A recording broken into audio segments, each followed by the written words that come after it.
For the past couple weeks now, Rockstar has been on their A game in terms of fixing some very prominent GTA 5 online bugs and glitches that impact various players across all platforms, and this week in particular is no exception because they've just deployed 2 more separate mini updates to GTA Online that function as hotfixes for several in-game problems.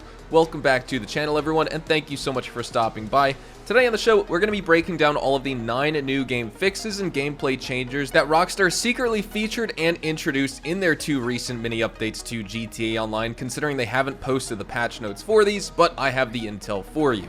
Some are kind of minor and may not be that big of a deal to a lot of players, as with all of these smaller hotfix updates the game receives. However, there are also some major fixes, and I think players will be happy to hear about those resolutions as well. And so as we get started, if you enjoyed this video at any point, or if you just find it helpful, let me know by dropping a like on it. And if you want to stay up to date with everything GTA Online and Rockstar games, then please consider hitting that subscribe button with your bell notifications turned on.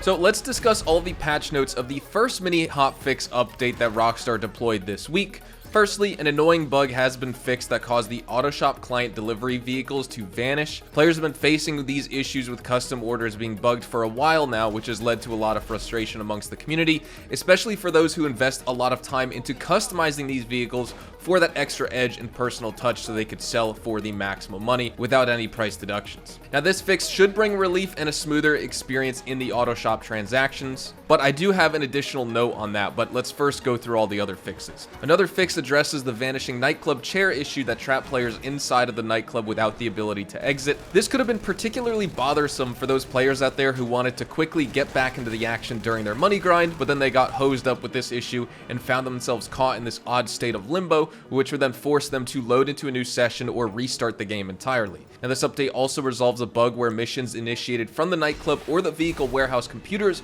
were not starting correctly, and this fix was crucial since missions are a primary source of income and progression in this game, and such glitches like these can significantly disrupt the player's daily gameplay, as well as particularly for those grinders out there, it's going to disrupt their routine, their money grind, and just the overall pacing of their daily logins. Now, additionally, for those engaging in cooperative play here, there was a bug here that caused the second player or more to be stuck inside of a building after the ULP intelligence cutscene, and that's been rectified here.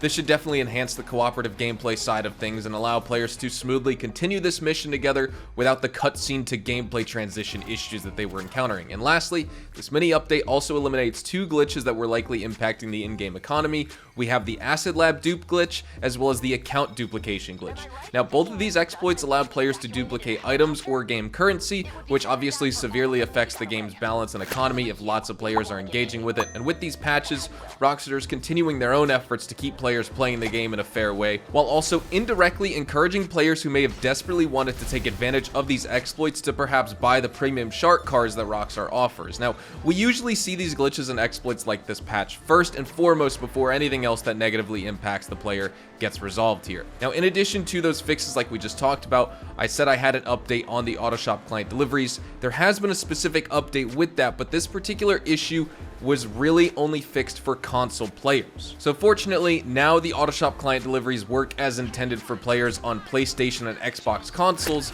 However, it is important to note that this fix has not been extended to the PC version of GTA Online yet.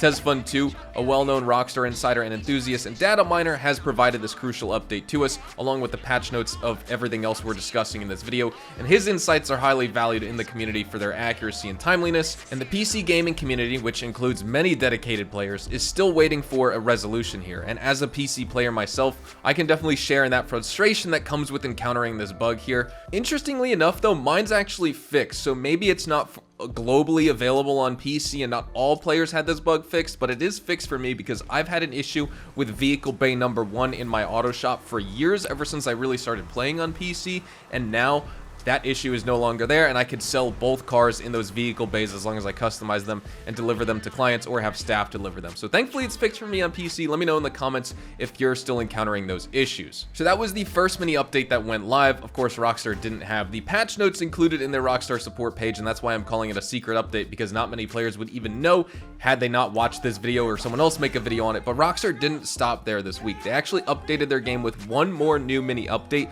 which adjusted and fixed 3 more things which which we need to discuss next. So moving on to the latest adjustments from another background update for GTA Online, we've seen a concerted effort to improve the PC player's experience here, and one notable fix rectifies an issue with the marketing login rewards transaction. This fix is particularly welcome for players who log in regularly to collect their due rewards, ensuring they receive the in-game bonuses that they're entitled to without any hitches or requiring them to reach out to Rockstar support, which can obviously, as you know, sometimes be a hit or miss depending on how many more pressing matters that the game has and that the outsourced support need to attend to here. Moreover, the update also patched the solo agency god mode glitch. This glitch was a significant exploit that players used to render themselves invincible in the game, which obviously leads to unfair advantages and potentially disruptions to the gameplay balance in the free roam, and by addressing this, Rockstar is once again reinforcing the integrity of this game and ensuring that all players have a level playing field in online. Usually players assume that it's because of PC modders and cheat menu users,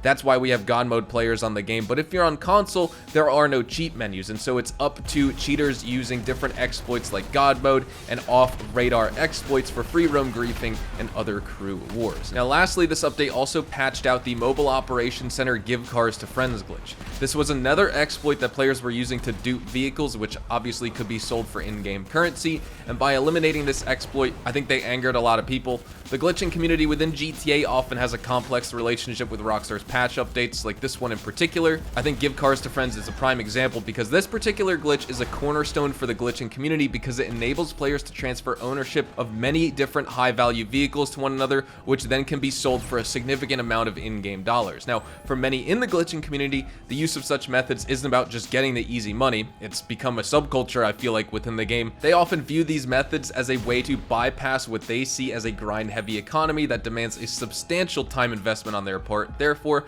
when Rockstar patches out glitches, especially ones as widely used as the GCTF glitches, it can cause a significant stir within these communities, and the reaction to these patches can vary. Some players express their frustration and disappointment, feeling as though their methods of keeping up with the game and making it as fresh and accessible as possible have been taken away from them, and this can lead to a flurry of activity in online forums and social media, basically where players share tips and workarounds to discover new glitches. But the sentiment in these discussions can be quite negative toward Rockstar, as players feel that the developer is personally targeting their playstyle. However, all of that honestly is kind of immaterial here because it is against Rockstar's terms of service, and the developer's intent with these patches is to maintain a fair sense of gameplay. It's not necessarily for the benefit of the player's sake, but because these glitches impact Rockstar and Take-Two's bottom line on their balance sheet. So while these updates may be unpopular with the glitching community, they're often supported by the broader player base and of course Rockstar because they're the ones affected most. Rockstar relies on shark card sales to drive revenue for this game throughout the year, and that's why they push out new DLC vehicles and businesses with their biannual updates, because they know lots of players will spend real life money to obtain all the content they possibly can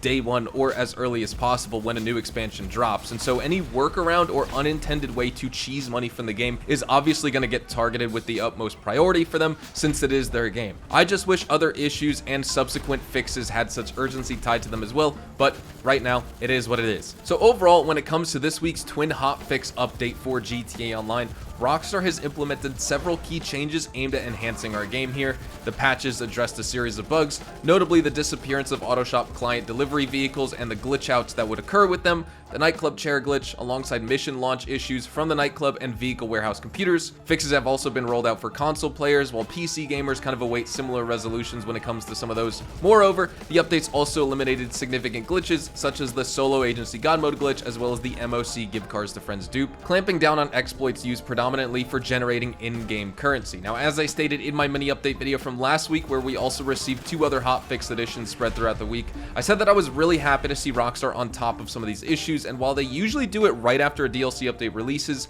the amount of hotfixes the game gets inevitably slows down. But since we're almost in February and they are still staying on top of these issues, perhaps we can expect more issues and problems in GTA Online to be consistently fixed here in 2024. That would be my ultimate dream as a daily player of this game. But with all that being said though, we're going to wrap things up right here. Thank you so much for watching today's video, everyone. Hopefully you all enjoyed the video, and if you did, hopefully I earned your like on it. And of course, if you are new to my channel, channel and you want to stay up to date with all the best GTA Online and Rockstar Games content, then please consider hitting that subscribe button so you don't miss out on a single thing we post here on the channel. We consistently talk about updates, news, information, tips, tricks, and even leaks, and we'll keep you guys updated here on the channel daily. So make sure you hit that sub button. If you want to follow me over on Twitch, Twitter, and Instagram, those are the best places to get connected with me outside of YouTube, and you're more than welcome to ask me any questions on those platforms. You can follow me at HazardousHDTV, and all of my social media links can be found in the description down below.